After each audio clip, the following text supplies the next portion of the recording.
আল্লাহর রসুল সাল্লাল্লাহু আলাইহি ওয়াসাল্লামের একটা কঠিন হাদিস শোনেন। আল্লাহর রসুল বলছেন, সামর্থ্যবান ব্যক্তি হজ না করে যদি মৃত্যুবরণ করে, খেয়াল করেন সবাই, সামর্থ্যবান ব্যক্তি হজ ফরজ হয়েছে কিন্তু হজ এখনো করে নাই, আল্লাহর রসুল বলছেন সে ইহুদি হোক, নাসারা হোক, খ্রিস্টান হয়ে মারা যাক, তাতে আমার কোনো আসে যায়। খেয়াল করেন, বলে নাই মুসলমান হয়ে মরুক, ইহুদি হয়ে মরুক, খ্রিস্টান হয়ে মরুক, এটাতে আমার কোনো আসে যায় না, এটা কিন্তু বলেন নাই। মুসলমান বাদই দিয়ে দিচ্ছেন, বলছে ইহুদি হয়ে মরুক, খ্রিস্টান হয়ে মরুক, আমার কোনো আসে যায়। আমার ওই দিন, হাসরের দিন, ওই সাফায়াতের দিন আমি আল্লাহ রসুল সাল্লাল্লাহু আলাইহি ওয়াসাল্লাম তার দিকে তাকাবই না, কোনো আসে যায় না, যেহেতু সে কি তাকাবে? তাহলে সামর্থ্য আছে, হজ করে নাই, মারা গেছে, এখন কি মুসলমান হয়ে মরল না অন্য কিছু হয়ে মরল, এটা দেখার আছে? আল্লাহই জানে। প্রত্যেক দিন কত বাংলাদেশি মুসলমান মরতেছে আল্লাহই জানে।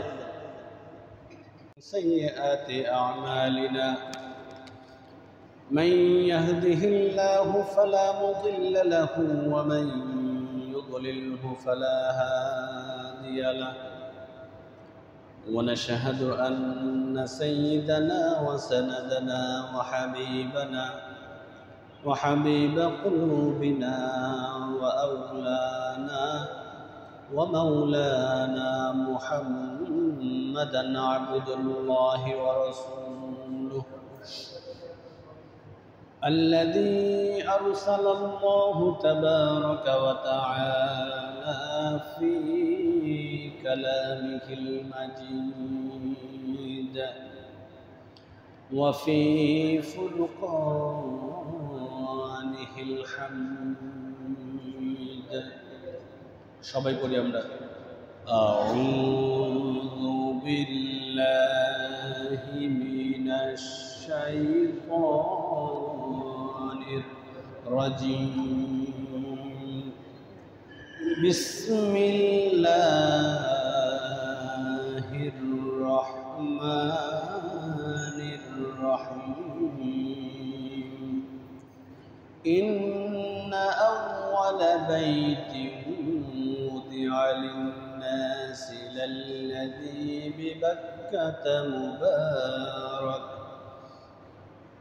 بِبَكَّةَ مُبَارَكًا وَهُدًى لِلْعَالَمِينَ إلى آخر الآية. وقال تعالى في شان حبيبه ومحبوبه ومعشوقه آمرا ومخبرا إن الله وملائكته يصلون على النبي يا أيها الذين آمنوا صلوا عليه وسلموا تسليما اللهم صل على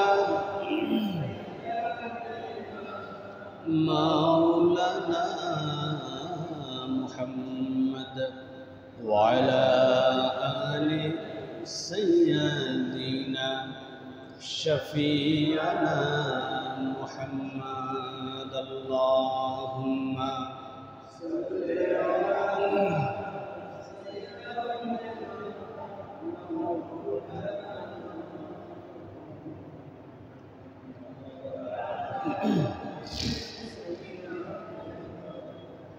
شفيعنا محمد هرگز نگفتا تا نگفتا جبرائیل هرگز نگفتا تا نگفتا رب الجلیل اللهم صل على مولانا محمد وعلى آل سيدنا شفيعنا محمد لا إله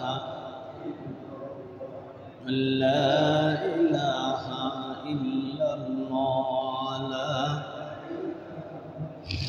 لا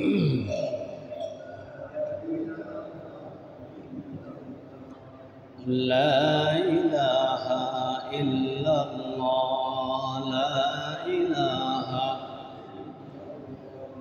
لا إله إلا الله لا إله إلا الله لا إله إلا الله لا إله إلا الله لا إله إلا الله محمد رسول الله صلى الله عليه وسلم মুআজ্জাজ মুহতারাম সম্মানিত মুসলিম ইকরাম, মহান আল্লাহ পাক রব্বুল ইজ্জতের শাহী দরবারে আমরা শুকরিয়া আদায় করি যে আল্লাহ পাক রব্বুল ইজ্জত আমাদেরকে আজকের এই জুমা পর্যন্ত হায়াত দিয়েছেন, সম্মান দিয়েছেন, ইজ্জত দিয়েছেন। আল্লাহ পাক রব্বুল আলামিন আমাদেরকে এই হায়াত দিয়ে আমাদেরকে জুমার নামাজ পর্যন্ত পৌঁছায় দিলেন। সেই জন্য তার শুকরিয়া, তার দরবারে আমরা কালিমাত শুকর আদায় করে বলি আলহামদুলিল্লাহ। লাখো কোটি দরুদ সালাম মানবতার মহান শিক্ষক, নবীকুল শিরোমণি, দো জাহানের বাদশা, নূরে মুজাসসাম, আফতাবে নবুয়ত, খাতামুন নবিয়্যিন ওয়াল মুরসালিন, জনাবে মুহাম্মদুর রাসূলুল্লাহ সাল্লাল্লাহু আলাইহি ওয়াসাল্লাম। সম্মানিত হাজিরিন, এই একটি মাস আগে আমরা আমাদের কাছ থেকে রমজান বিদায় নিয়েছে। এখন আবার পবিত্র মহিমান্বিত মাসের মধ্যে আমরা আছি, জিলকাদ। এরপরে আমরা পেয়ে যাব জিলহজ। পরাপর বেশ কয়েকটা মাস আমরা পাচ্ছি আল্লাহ পাক রব্বুল আলামিনের বিশেষ গুণে, রহমত, বরকতে ভরপুর। আমাদের কাছ থেকে একটি একটি করে দিন চলে যাচ্ছে, মাস চলে যাচ্ছে, বছর চলে যাচ্ছে। বিভিন্ন ধরনের ওয়াজ, নসিহত, আলোচনা আমরা শুনতে পাচ্ছি, কিন্তু আমাদের ভেতরের মৌলিক যে পরিবর্তন সেগুলি আমাদের মধ্যে আসছে না। গুণগত যে পরিবর্তনগুলি আমাদের দরকার সে পরিবর্তনগুলি আমাদের হচ্ছে না। আজকের সমাজের সেই বিশৃঙ্খলা রয়ে গেছে। আজকের সমাজের সেই অনৈতিক যে সমস্ত চাহিদাগুলি সেগুলি রয়ে গেছে। একের পর এক খুন, খারাপি, রাহাজানি এগুলি হচ্ছেই।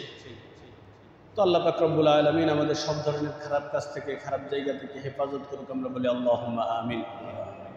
সম্মানিত হাজিরিন, সবচেয়ে বড় কথা হচ্ছে আল্লাহ পাক রব্বুল আলামিন আমাদেরকে মুসলমান হিসেবে দুনিয়াতে পাঠাইছেন। আমরা মুসলিম ঘরে জন্মগ্রহণ করেছি। মুসলমানদের যে তাহজিব তামাদ্দুন আছে, মুসলমানদের যে ঐতিহ্য আছে, এগুলি আমাদের যে কোনো মূল্যে ধরে রাখতে হবে, ঠিক কিনা বলবেন? আমরা আমাদের মতো করে যদি চাই তাহলে চলবে না। আমরা আমাদের মতো করে যদি মানতে চাই সব কিছু, তাহলে চলবে না। এই ভূখণ্ডের নাম হচ্ছে বাংলাদেশ। আমরা এখানে যে একটা সীমানার মধ্যে অবস্থান করি, এটার নাম হচ্ছে বাংলাদেশ। আমাদের রাষ্ট্রীয় যে সমস্ত বিধিবিধান আছে, যে সমস্ত আইন কানুন আছে, পার্শ্ববর্তী দেশ ইন্ডিয়াতে গেলে দেখবো যে এর মধ্যে অনেক পরিবর্তন আছে, মিলবে না একটা সঙ্গে আর একটা। তাইলে প্রত্যেকটা রাষ্ট্রের একটা কাঠামো থাকে, রাষ্ট্রের একটা নিয়ম নীতি থাকে, ওই নিয়ম নীতি অনুযায়ী রাষ্ট্র চলে। কিন্তু আল্লাহ পাক রব্বুল আলামিন যত রাষ্ট্র আছে এক জায়গায় করলে যত মানুষ হয়, পৃথিবীতে এখন প্রায় 6 কোটি মুসলমান আছে, 650 কোটি মানুষ আছে। এই প্রত্যেকটা মানুষের রব কে বলেন তো? প্রত্যেকটা মানুষের রব আল্লাহ। আমি অনেক আগে বলছিলাম, আপনাদের মনে আছে কিনা? রব মানে কি, রব অর্থ কি? এক কথায় আমরা যদি রবের অর্থ করতে যাই, এক কথায়, তাহলে রবের অর্থ হচ্ছে এমন যে রব হচ্ছেন এমন এক সত্তার নাম যিনি কাউকে কোনো কিছু চাওয়ার আগেই তার চাহিদা পূর্ণ করে দেয়। সুবহানাল্লাহ। কোনো কিছু চাওয়ার আগেই তার চাহিদা পূরণ করে দেয়। পিঁপড়ার খাবার দরকার, বাসস্থান দরকার, কিভাবে পিঁপড়া বাঁচবে এটা কি আপনি আমি ঠিক করে দিই নাকি ওরা ওদের মতো করে বাঁচে? পিঁপড়ার রব আছে কিনা বলেন? আপনার আমার রব যিনি, পিপিলিকার রবও তিনি। তাহলে তার খাবার কি আমরা দেই? মশার খাবার কে দেয়? আপনার গাড় থেকে যে টান দিয়ে নেয়, মনে করেন না যে শুধু মশা আপনার কাছ থেকে ব্যথা দিয়ে আপনার কাছ থেকে কে যেন নিয়ে যাচ্ছে, এইটা মনে করেন না। তাহলে মশারও একজন প্রতিপালক আছে, মশারও একজন রব আছে, হাতিরও একজন রব আছে, আপনার আমারও একজন রব আছে, ঠিক কিনা বলেন? এখন আমাদের সমস্যা হচ্ছে যে আমরা ওই রবকে চিনি নাই, রব পর্যন্ত পৌঁছানো অনেক দূরের কথা, আমরা রবকে এখনো জানিই নাই, বুঝিই নেই। তা আমাদের এই সমাজের অরাজকতা যে কারণে, তার মূল এবং এক নাম্বার কারণ হচ্ছে আমরা এখনো আমাদের রবকে সঠিকভাবে চিনতে পারিনি। এইটাই হচ্ছে মূল কারণ, তাছাড়া আর কোনো কারণ নাই।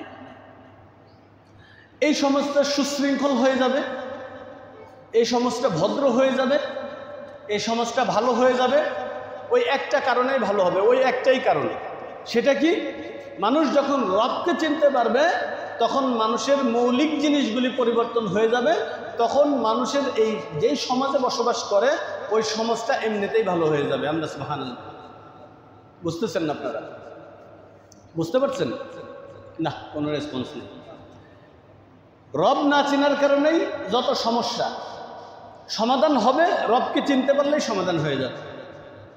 যেমন আইএমএ জাহিলিয়াতের যে যুগটা, আমরা যে যুগের নাম জানি, নাম বিভিন্নভাবে জেনেছি, লেখনির মাধ্যমে হোক, পড়ালেখার মাধ্যমে হোক, অথবা ওয়াজ নসিহতের মাধ্যমে আমরা আইএমএ জাহিলিয়াত সম্পর্কে জানতে পেরেছি।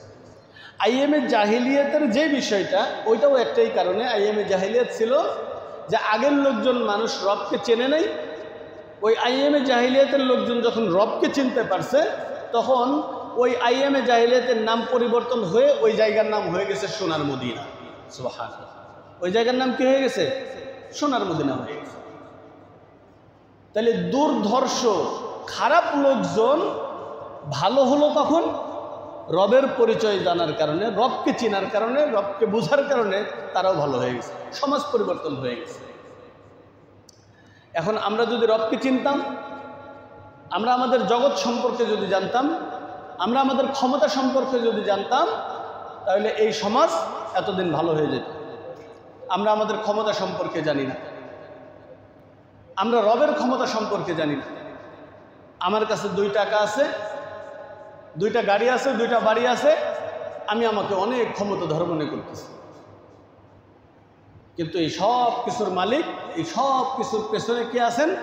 একজন, যিনি হচ্ছে আমাদের রব।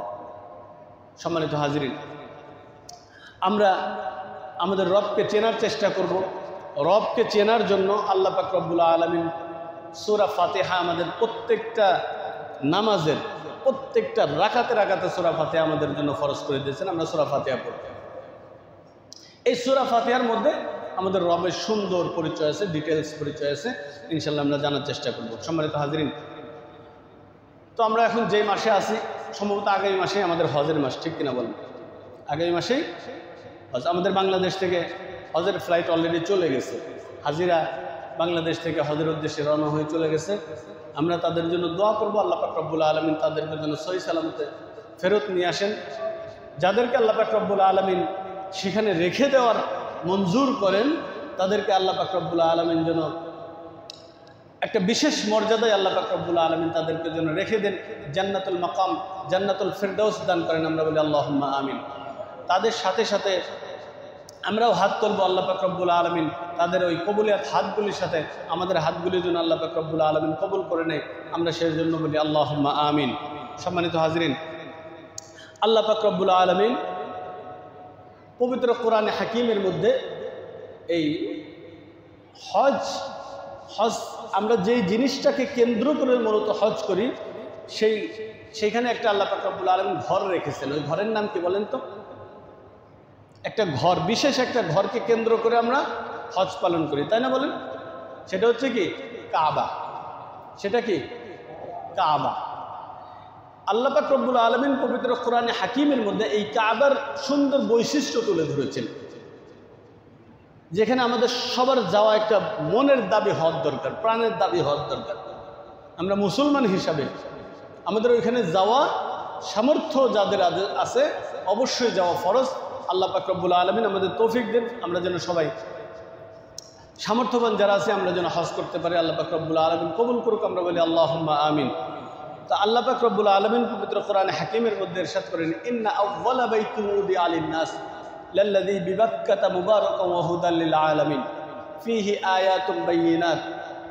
আল্লাহ পাক রব্বুল আলামিন বলতেছেন পৃথিবীর সর্বপ্রথম ঘর যেটা, সেইটার নামই হচ্ছে কাবা। সুবহানাল্লাহ। পৃথিবীর সর্বপ্রথম ঘর কোনটা? কাবা। সংস্কার হতে হতে হতে হতে এ পর্যন্ত এখন আছে। এর মধ্যে 3 বার সংস্কার হয়েছে। আর একবার যখন সংস্কার হবে তখন আল্লাহ পাক রব্বুল আলামিন এই কাবাটাকে আসমানে উঠায় নিয়ে যাবেন, পৃথিবী ধ্বংস হয়ে যাবে।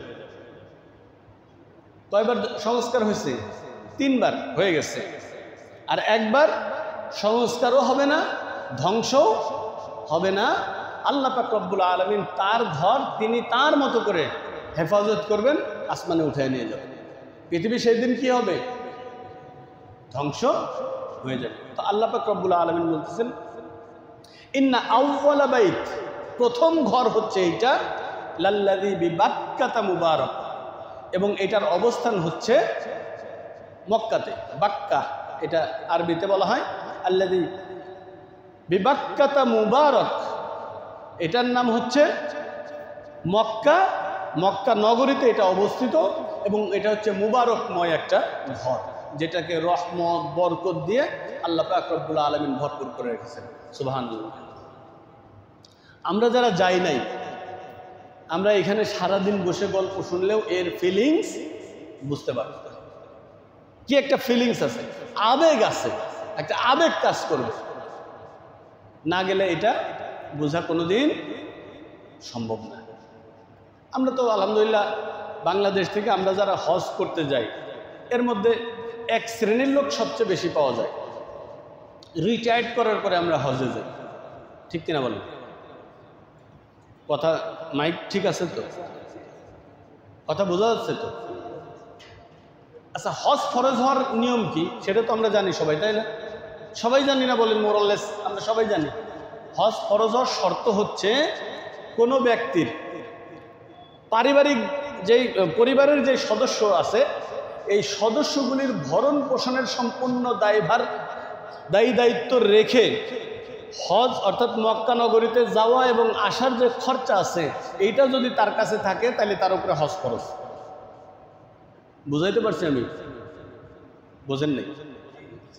মনে করেন আমার কাছে এত লক্ষ টাকা আছে, এখন হজ করতে কত টাকা লাগে এই বছরে? 7-7.5 মতো লাগছে নাকি কম লাগছে? হ্যাঁ, তাহলে 7-7.5 মতো যদি হজ করতে লাগে, আর 2 মাসের একটা খরচ আমরা আনুমানিক ধরি, এক একটা ফ্যামিলি স্ট্যান্ডার্ডভাবেও যদি আমরা মিডিল ক্লাস ফ্যামিলির যদি আমরা ধরি, তাহলে এক একটা ফ্যামিলি পরিচালনা হইতে 30 থেকে 35,000 টাকা মাসে খরচ লাগে একটা ফ্যামিলির চলতে। তাহলে 7-7.5 পরে যদি আমরা 2 মাসের খরচ আরও 1 লক্ষ টাকা ধরি, তাহলে কত টাকা? সবাই খেয়াল করেন, গুরুত্বপূর্ণ। তাইলে আমরা 8 ধরলাম, আমরা 9 ধরি, তাইলে আর কোনো ভেজাল থাকলো না। আমরা 9 ধরলাম। এই 9 লক্ষ টাকা কোনো ব্যক্তির কাছে যদি থাকে, কখন? তার পরিবারের যে সমস্ত চাহিদাগুলি মিটতেছে, এই মিটার পরে তার কাছে এই টাকাটা আছে। অর্থাৎ একজন ব্যক্তির মাঠে অনেক জমি আছে, বিঘার পর বিঘা সম্পত্তি আছে, এরকম আছে না অনেকে? ওই সম্পত্তি একজনের অনেক আছে, এখনো বিক্রি করে নেই। ওই সম্পত্তি খেয়াল করবেন আপনারা, অনেকে আবার পাশ কাটায় যান, আমার তো এটা নাই, আমার তো ওইটা নাই, আমার তো চলেই না, অথচ বিঘার পর বিঘা সম্পত্তি রয়েছে। আল্লাহ রসুল সাল্লাল্লাহু আলাইহি সাল্লামের হাদিস, আসা যাওয়ার যে খরচ, এই খরচ তার থাকবে, ফ্যামিলি চালানোর খরচ থাকবে। আবার ফ্যামিলির খরচ, আসা যাওয়ার খরচ সব করে এমনভাবে হজ করে আসলাম, তারপরের দিন না খেয়ে থাকবো এরকমও না। তারপরে আসার পরে যেন আবার আমি কী করতে পারি? চাষাবাদ করে হোক, ব্যবসা বাণিজ্য যা ছিল সেটা করে হোক, আমি যেন আবার চলতে পারি। এরকম ব্যক্তির উপরে হজ ফরজ, এরকম ব্যক্তির উপরে হজ ফরজ। তাহলে আমার এই প্রত্যেক কাতারে 3-4জন করে খুঁজে পাওয়া যাবে, কিন্তু এখন পাওয়া যাবে না বলেন? আছে, প্রত্যেক কাতারে কাতারে আছে, ভরপুর এরকম লোক আছে যাদের হজ ফরজ হয়ে গেছে আরো 3 বছর আগে, আরো 4 বছর আগে, আরো 5 বছর আগে ফরজ হয়ে গেছে। আর তারা গুনতেছে, দেখি কি হয়, দেখি কি হয়, দেখি কি হয়, আর যাবো নে। আছে না এরকম লোক? বিনোদপুরে নাই, আছে না বলেন? আল্লাহ রসুল সাল্লাল্লাহু আলাইহি ওয়াসাল্লামের একটা কঠিন হাদিস শোনেন। আল্লাহর রসুল বলছেন সামর্থ্যবান ব্যক্তি হজ না করে যদি মৃত্যুবরণ করে, খেয়াল করেন সবাই, সামর্থ্যবান ব্যক্তি হজ ফরজ হয়েছে কিন্তু হজ এখনো করে নাই, আল্লাহর রসুল বলছেন সে ইহুদি হোক, নাসারা হোক, খ্রিস্টান হয়ে মারা যাক, তাতে আমার কোনো আসে যায়। খেয়াল করেন, বলে নাই মুসলমান হয়ে মরুক, ইহুদি হয়ে মরুক, খ্রিস্টান হয়ে মরুক, এটাতে আমার কোনো আসে যায় না, এটা কিন্তু বলেন নাই। মুসলমান বাদই দিয়ে দিচ্ছেন, বলছে ইহুদি হয়ে মরুক, খ্রিস্টান হয়ে মরুক, আমার কোনো আসে যায়। আমার ওই দিন হাসরের দিন, ওই সাফায়াতের দিন আমি আল্লাহ রসুল সাল্লাল্লাহু আলাইহি ওয়াসাল্লাম তার দিকে তাকাবই না, কোনো আসে যায় না, যেহেতু সে কি তাকাবে? তাহলে সামর্থ্য আছে, হজ করে নাই, মারা গেছে, এখন কি মুসলমান হয়ে মরলো না অন্য কিছু হয়ে মরলো, এটা দেখার আছে? আল্লাহই জানে। প্রত্যেক দিন কত বাংলাদেশি মুসলমান মরতেছে আল্লাহই জানে। আচ্ছা, আল্লাহ রসুল সাল্লাল্লাহু আলাইহি ওয়াসাল্লামের আর একটা হাদিস, এই যে আমরা মনে করি যে আগামী বছর করব, আগামী বছর করব, আগামী বছর করব, এটা আমরা অনেকেই মনে করি না, সামর্থ্যবান অনেকে এটা মনে করে না। না, আজকের ওয়াজ হইতেছে না, আজকের ওয়াজ হচ্ছে না। সামর্থ্যবান ব্যক্তিরা মনে করে এই বছর না ওই বছর, আবার যারা আলহামদুলিল্লাহ ভালো চাকরি করেন রিটায়ার্ড করে তারপরে যাব। এই বাংলাদেশের দুইটা জিনিস রিটায়ার্ড পার্সনদের কাছে লিস্ট দিয়ে দেওয়া হয়েছে, লিস্ট দিছে। এক নম্বর হলো ইতিকাফ করা, আর এক নম্বর হলো কি হজ করা। রিটায়ার্ড বলি আর বুড়ে মানুষের উপরে এই দুটা লিস্ট দিয়ে দিছে, বুঝতেছেন আপনারা? বুড়া মানুষের উপরে লিস্ট দিয়ে দিছে। ইতিকাফ করবে কারা? ওই সমাজে চলাফেরা করতে পারে না, বুড়ে হয়ে গেছে, কাম কাজ নাই, এদিক ওদিক তো কয়টা টাকা পয়সা তুলে এনে বসায় দিয়ে কইল কি থাকো, যা আছে তোমার পরিবারের আমরা দেখব না, অন্তত আমাদের বাঁচাও। ইতিকাফ এই জিনিসের নামে ইতিকাফ না। ইতিকাফ আল্লাহর রাসূল সাল্লাল্লাহু আলাইহি ওয়াসাল্লাম, ওটা তো মানুষ হুমড়ি খেয়ে পড়বে ইতিকাফ করার জন্য, কিন্তু সেই সমাজ, সেই রাষ্ট্র এখন আর নাই। এরপরে হজ, ম্যাক্সিমাম মানুষের ওই একই টেন্ডেন্সি, রিটায়ারমেন্টে যায়, ওইখানে টাকা এইভাবে ভাগ করতেছে, আর 5 বছর আছে আর 4 বছর আছে। আরে হায়াতের দাম কে জানে?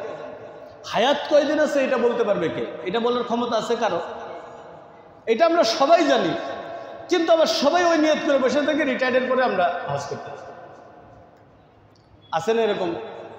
কিন্তু আল্লাহ রাসূল সাল্লাল্লাহু আলাইহি ওয়াসাল্লাম বলছেন 3 বছর, 4 বছর, 5 বছর সুযোগ পাইল, অথচ সামর্থ্যবান হওয়ার পরেও 4 বছর 5 বছর সুযোগ পাওয়ার পরেও সে তারপরেও হজ করলো না, তার দায় দায়িত্ব আমার নেই। বলেন, সামর্থ্যবান ব্যক্তির সবচেয়ে প্রথম অগ্রাধিকার থাকবে হজের উপরে। সামর্থ্যবান ব্যক্তির সবচেয়ে বড় প্রায়োরিটি পাবে কিসের উপরে? হজের উপরে। কিন্তু এখানে আমরা একেবারেই গা ছাড়া।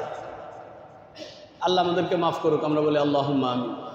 আল্লাহর কাছে তো খালি মাফই চেয়ে যাইতেছি, কিন্তু এই ডাইন বাম খেয়াল করে মাপ চাইতেছি না, মনে চাইতেছে মাপ চাইতেছি, মনে চাইতেছে মাপ চাইতেছি, আল্লাহই জানে আল্লাহ কি করবেন সেই দিন। তাহলে ইন্না আউওয়ালা বাইতিন উযিআ লিন-নাস লাল্লাযী বিবাক্কাতা মুবারাকান ওয়া হুদাল লিল আলামিন।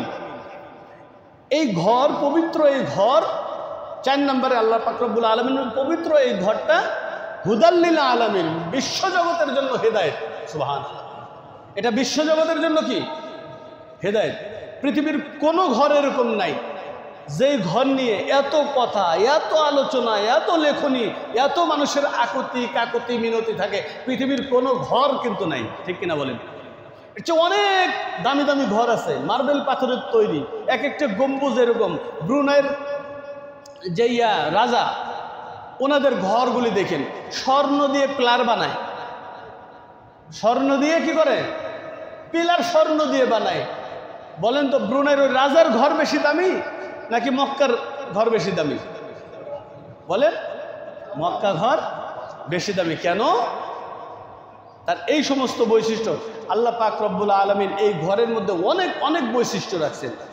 তার মধ্যে একটা বৈশিষ্ট্য হচ্ছে মাকাম ইব্রাহিম, হাজরা আসওয়াদ, সাফা মারওয়া, মুজদালিফা, তারপর জমজম, এগুলি কি ইসলামের সবচেয়ে বড় বড় নিদর্শনগুলির মধ্যে এক একটা, তাই না বলেন? হজরে আসওয়াদ, ইব্রাহিম আলাইহিস সালাম যেই পাথরের উপরে দাঁড়াইছিলেন, সেই পাথর,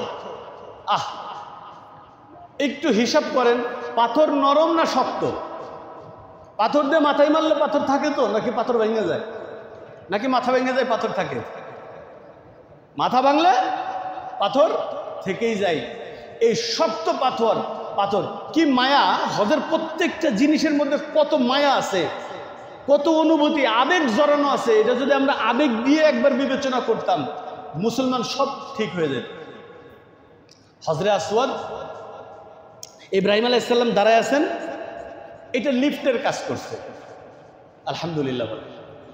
এই যে বিজ্ঞান যা আবিষ্কার করতেছে, ওই গোড়া খুঁজলে দেখা যাবে এই ইসলামের কাছ থেকে এগুলি সব হাওলাত করা জিনিস। শক্ত পাথর, সে প্রয়োজন অনুযায়ী লম্বা হচ্ছে, বড় হচ্ছে। ইব্রাহিম আলাইহিস সালাম উপরের কাজ করতেছেন, আবার প্রয়োজন অনুযায়ী ইব্রাহিম আলাইহিস সালাম নিচে নামবেন, প্রয়োজন অনুযায়ী পাথর আবার নিচে নেমে আসতেছে। সুবহানাল্লাহ। এটা কি কোনোদিন সম্ভব বলেন? গাঁজাখড়ি কথা মনে হবে না? এই কি ইহুদি, খ্রিস্টান, হিন্দু যারা সেরা মানবে কোনোদিন? মুসলমানরা মানবে। কোন মুসলমান? যাদের ইয়াকিন আছে, বিশ্বাস আছে, হতেই পারে। আমার আল্লাহ যেহেতু করছেন, এইটা সম্ভব। কে করছেন কাজটা? আল্লাহ। এটা অসম্ভব বলতে কিছু নাই। Nothing is impossible. কোনো কিছুই আল্লাহর কাছে অসম্ভব না। কেন? তার নাম আল্লাহ। আপনারা জানেন রাসূল সাল্লাল্লাহু আলাইহি ওয়াসাল্লাম তায়েফের ময়দানে গেছেন, তার উপরে একটা পাথর নিক্ষেপ করা হয়েছিল, বড় একটা পাথর উপরের থেকে ফেলাই দেওয়া হয়েছে। বড় পাথর, একেবারে গুঁড়া গুঁড়া হয়ে যাবে। সেই পাথর এখনো মক্কা নগরীতে গেলে দেখবেন আপনারা, সেই পাথর শূন্যের উপরে দাঁড়ায় আছে। আল্লাহ রাসূল সাল্লাল্লাহু আলাইহি ওয়াসাল্লামকে টাচ পর্যন্ত করে নাই। আল্লাহ, শূন্যের উপরে পাথর, বিশাল বড় পাথর শূন্যের উপরে দাঁড়ায় আছে। এখন আপনি এটা সায়েন্সের কোন ব্যাখ্যায় আনবেন? ইমানের ব্যাখ্যা ছাড়া এখানে কোনো ব্যাখ্যা পাবেন না। এখানে ডাইরেক্ট ইমানের ব্যাখ্যা লাগবে, ঠিক কিনা বল? তো আল্লাহর হাবিব, আল্লাহর দোস্ত ইব্রাহিম আলাইহিস সালাম, প্রয়োজন হয় উপরের জিনিস দরকার, পাথর আস্তে উপরে উঠে যায় লিফটের মতো। আবার নিচের জিনিস দরকার হয়, পাথর আস্তে নিচে নেমে আসে। সুবহানাল্লাহ। খুব ভালো মতো খেয়াল করেন, যেই দিন কাজ শেষ, আজকে তো পাথরের দায়িত্ব শেষ। ইব্রাহিম আলাইহিস সালাম নেমে আসছেন, নেমে আসবেন। আল্লাহ পাক রব্বুল আলামিনের কাছে পাথর কেঁদে কেঁদে জারে যান, আল্লাহ, এত বড় একটা নিয়ামত তুমি আমাকে দিছো, আমি এত ভাগ্য আমার যে আমি ইব্রাহিম আলাইহিস সালামের এই খেদমত করতে পারছি। কিন্তু তোমার কাছে আমার ছোট্ট একটা আবদার আছে। কি আবদার? তুমি যদি অনুমতি দিতা, তোমার দোস্তের পায়ের ছাপটা আমার এখানে যদি একটু রেখে দিতা, তাহলে আমি খুব ধন্য হইতাম। পাথর কান্নাকাটি করে আল্লাহ পাক রব্বুল আলামিনের কাছে বলছেন। আল্লাহ পাক রব্বুল আলামিন সেটা কবুল করে ইব্রাহিম আলাইহিস সালামের পায়ের সম্পূর্ণ ছাপ, পাথরকে কাদা মাটির মতো গলায়া একেবারে পায়ের ছাপ সুন্দর করে পাথরের উপরে রেখে দিয়েছে। সুবহানাল্লাহ। পাথরের কথা যদি আল্লাহ শোনে, উস্তুনে হান্নানা খেজুর গাছের কান্না যদি আল্লাহ শোনে, ওই পাথর পড়ে যাও, পাথর ভেসে যদি থাকতে পারে, সেই আল্লাহ কি আপনার আমার কথা শুনবে না? আমাদেরকে তো আল্লাহ বলছে আশরাফুল মাখলুক, তোমরা সৃষ্টির সেরা। পাথরের চেয়ে তোমরা সেরা, খেজুর গাছের চেয়ে তোমরা সেরা, তোমরা সৃষ্টির সেরা মাখলুক। তাহলে তোমরা কাঁদবা, তোমার মুখের ভাষা আছে, তুমি ব্যক্ত করবা, আমি আল্লাহ সেটা কবুল করবো না, শুনবো না? অবশ্যই শুনবো। তাহলে পাথর যেভাবে বলছে, আমার আপনার কথা সেভাবে হচ্ছে না। খেজুর গাছ যেভাবে আবেদন করছে, আমার আপনার আবেদনটা সেভাবে হচ্ছে না। তাই আল্লাহ আমাদের কথা শুনতেছে না, ঠিক কিনা বল? আমাদের আবেদন, আমাদের আবদার, আমাদের দরখাস্ত যদি একটা পাথরের মতো হতো, অনুনয় বিনুনয়, কাকুতি মিনতি, হৃদয়ের আবেগটাকে উজাড় করে দিয়ে যদি আমরা বলতে পারতাম যে কোনো কথা, আল্লাহ পাক রব্বুল আলামিন সেটা শুনে নিতেন। কেন? আল্লাহ নিজেই আমাদেরকে বলছে তোমরা আশরাফুল মাখলুক, তোমরা আশরাফুল মাখলুক, সৃষ্টির সেরা তোমরা। পাথর তো আল্লাহর একটা সৃষ্টি, ক্ষুদ্র সৃষ্টি। খেজুর গাছ আল্লাহ পাক রব্বুল আলামিনের একটা ক্ষুদ্র সৃষ্টি। তার চেয়ে আল্লাহ পাক রব্বুল আলামিন আমাদের শান, মান, মর্যাদা সব কিছুই বেশি দিয়েছেন। আর বেশি দিয়েছেন বিধায় কোরআনের মতো একটা বরকতময় কোরআন আমাদের উপরে নাজিল করছেন, আল্লাহ রসুল সাল্লাল্লাহু আলাইহি ওয়াসাল্লামের উপরে নাজিল করছেন, মানুষের উপরে এটার দায়িত্ব দিয়েছেন, মানুষকে এইটার প্রচার করার দায়িত্ব, প্রসার করার দায়িত্ব, এইটা নিয়ে কথা বলার দায়িত্ব, এইটা নিয়ে চলার দায়িত্ব মানুষকে আল্লাহ পাক রব্বুল আলামিন দিয়েছেন। আমরা সেই মানুষ 100% বেহুশ হয়ে গেছি, যার কারণে আমরা বুঝতেছি না। আমাদের টাকাটাকে আমরা এখন এত বড় বানায় নিছি, টাকা পকেটে আছে, টাকা ব্যাংকে আছে, তাও আমরা হজ করতে যাচ্ছি না। অথচ এই পাথর আপনার কি দেখতে মনে চায় না? জমজম কূপ, সারা বিশ্বের সব বিজ্ঞানীরা ওইখানে এসে থেমে যায়। এই জায়গার পানি নাই, ওই জায়গার স্বচ্ছ পানি নাই, এই বিভিন্ন জায়গার পানি সংগ্রহ করে, যখন জমজম কূপের কাছে যায় তাদের মাথা নত হয়ে যায়। এইটা আবার কেমন পানি? এটা আবার কেমন পানি যেটা খাইলে ক্ষুধা নিবারণ হয়ে যায়? এর মধ্যে ফলের বা খাবারের শক্তিও আল্লাহ পাক রব্বুল আলামিন দিয়েছেন। পিপাসা মেটানোর শক্তির সাথে সাথে শক্তি বর্ধনের যত উপাদান সব এর মধ্যে আল্লাহ পাক রব্বুল আলামিন দিয়েছেন। বিজ্ঞানীরা এখানে এসে মাথা হিট করে এটা আবার কেমন পানি? এটাও তো সেই মক্কা নগরের মধ্যেই নাকি বলেন? অথচ আমাদের টাকা পকেটে নিয়েই আমরা বসে আছি। হজ সময় হয় নাই এখনো। কেন? আর এখনো সময় আছে। সময় কবে হয় এটাই তো বুঝলাম না। সময় তো উপরের থেকে নির্ধারণ হয়। আপনার সময় ওই দিন হয়েছে যেই দিন আপনাকে আল্লাহ পাক রব্বুল আলামিন দয়া করে মায়া করে হজে যাওয়ার সামর্থ্য অনুযায়ী টাকার মালিক বানায় দিছে, ওই দিনই আপনার সময় হয়ে গেছে। সময় হয় নাই এই কথা বলেন না, বরঞ্চ বলেন ভাই আমি এখন যাব না, আল্লাহকে এখন ওইভাবে বিশ্বাস করতে পারি নাই, ইসলামকে ওইভাবে মনের থেকে মেনে নিতে পারিনি, তাই আমি যাচ্ছি না। যেই দিন বুঝবো ইসলামকে যেভাবে যেই দিন মানতে পারবো সেই দিন থেকে আমি হজে যাওয়ার নিয়ত করবো ইনশাআল্লাহ। আল্লাহ পাক রব্বুল আলামিন আপনাকে দয়া মায়া করে টাকার মালিক বানাইছেন। কত মানুষ আছে এখনো না খেয়ে থাকে, কত মানুষ আছে এখনো মানুষের কাছে হাত পেতে চলে। আপনাকে আল্লাহ পাক রব্বুল আলামিন সে অবস্থায় রাখেন। তাইলে এরপর আসেন সাফা মারওয়া সাই করা, এটাও আল্লাহ পাক রব্বুল আলামিনের একটা বিরাট নিদর্শন। আল্লাহ পাক রব্বুল আলামিন মক্কা নগরীতে মানুষকে কেন যেতে বলেছেন? আল্লাহ তো ডাইরেক্ট হজ ফরজ করার উদ্দেশ্য কি? সবাই এখানে আসবে, এখানে এসে তাদের ঈমানটা তরতাজা করবে, ঈমানটা বৃদ্ধি করে নিয়ে যাবে। এরপরে যার যার এলাকায় ছড়ায় যায়, এরপরে তারা এটার চাক্ষুষ বর্ণনা দিবে। চাক্ষুষ বর্ণনা দেওয়ার কারণে মানুষের মধ্যে ঈমানের তাজাল্লি আরও বাড়বে। এই জন্যই তো হজ ফরজ করছেন, ঠিক কিনা বলেন? আমি বই থেকে পড়ে বললাম, আর একজন নিজে দেখে এসে হজরে আসওয়াদ চুমা খেয়ে আসছে, ওইখানকার পানির অবস্থা দেখে আসছে। লক্ষ লক্ষ গ্যালন প্রত্যেকটা দিন টেনে বের করে নিয়ে যাচ্ছে, অথচ সেখানে পানির কোনো সংকট নেই। আলহামদুলিল্লাহ, আল্লাহু আকবার। আল্লাহ পাক রব্বুল আলামিনের কি কুদরত! পৃথিবীর সবচেয়ে দামি মেশিন দিয়ে ওইখান থেকে পানি টেনে বের করা হয়, অথচ বিজ্ঞানরা আজ পর্যন্ত ওইটার কুল কিনারা পায় নাই যে 12 হাত বা 24 হাত নিচের পরে তো আর কিছুই নাই।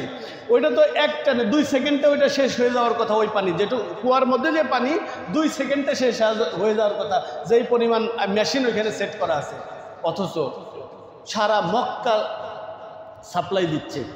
বাংলাদেশে আসার সময় ড্রাম ড্রাম নিয়ে আসতেছে, আর ওইখানে যেহেতু খাওয়ার বহর বসায় দেয়। কই আলহামদুলিল্লাহ, এ পর্যন্ত পানি তো এক ফোঁটাও শেষ হয় নাই। আল্লাহ পাক রব্বুল আলামিন কেন যাইতে বলছেন? টাকাওয়ালাদের কেন যাইতে বলছেন? এই যে এগুলি দেখার জন্য। স্বচক্ষে দেখে আল্লাহকে শেখো। আল্লাহ কি জিনিস, আল্লাহ কি, এটা দেখার জন্য এইসব জিনিস দেখার লাগবে। আল্লাহ পাক রব্বুল আলামিন এই জন্য বলছেন কোরআনের অন্য একটা আয়াতে, কুল সিরু ফিল আরদ ফানজুরু কাইফা কানা আকিবাতুল মুকাজ্জিবিন। আমার বিশ্ব তোমরা ভ্রমণ করো, দেখো আমি এই সুন্দর বিশ্বটাকে কত সুন্দর করে সাজায় রাখছি। যেখানে পাহাড় আছে, পাহাড় আছে, সমুদ্র আছে, এই পাশ থেকে ওই পাশে কুল কিনারা দেখা যায় না, বন জঙ্গল আছে তো মাইলের পর মাইল বন জঙ্গল, কত সুন্দর করে আমি থরে থরে প্রত্যেকটা জিনিস সাজাইছি। আমার এই জিনিসগুলি তোমরা দেখো। আবার মিশরে যে আমার সাথে গাদ্দারি করা ফেরাউনকেও দেখো, সব দেখো। দেখার পরে তুমি বুঝবা যে আমি আল্লাহ আসলেই কি। সুবহানাল্লাহ। আল্লাহ পাক রব্বুল আলামিন বলছে তোমরা ঘোরো, কুল সিরু ফিল আরদ। আরদ মানে জমিন, সির মানে ঘোরা। তোমরা ঘোরো, আমার এই জমিন তোমরা ঘোরো, শেখো, দেখো, এটা তোমাদের দরকার আছে। কিন্তু আমরা তো যাই না। টাকা হইলেই কয়টা টাকা গুছায় নিয়ে কক্সবাজার, কয়টা টাকা হইলেই নেপাল। কিন্তু এইগুলি গুছায় 3 বারের ট্যুর এক জায়গা করে আমরা একটু উমরা করতে পারি। হজ করতে বেশি দেরি হচ্ছে, ঠিক আছে, উমরাটা আগে সেরে আসি। আল্লাহ পাক রব্বুল আলামিন এই একটা চাক্ষুষ নিদর্শন আরও কিছু আমি সুন্দর করে দেখে আসি, এইদিকে আমরা কেউ রাজি না, ওকে ভালো না। সম্মানিত হাজিরিন, কথা বেশি জোরে হয়ে যাচ্ছে, চিল্লায় বলতেছি, কেউ কিছু মনে করেন না। তো আমরা আসলে কোন স্তরে চলে যাচ্ছি, আমরা কোন স্তরের মুসলমান, এটাও আমাদের বোঝার দরকার। আমরা টাকাকে বেশি মহব্বত করে ফেলছি, টাকাকে বেশি মহব্বত করে ফেলছি। রসুল সাল্লাল্লাহু আলাইহি ওয়াসাল্লামের সাহাবী হযরত আবু বকর সিদ্দিক রাদিয়াল্লাহু তাআলা আনহু, আল্লাহর রসুল বললেন যুদ্ধে যাওয়া লাগবে, এই জায়গার সমস্যা হচ্ছে, উপর ফ্ল্যাপ হয়ে গেছে। ফারুক ভাই, উপর ফ্ল্যাপ।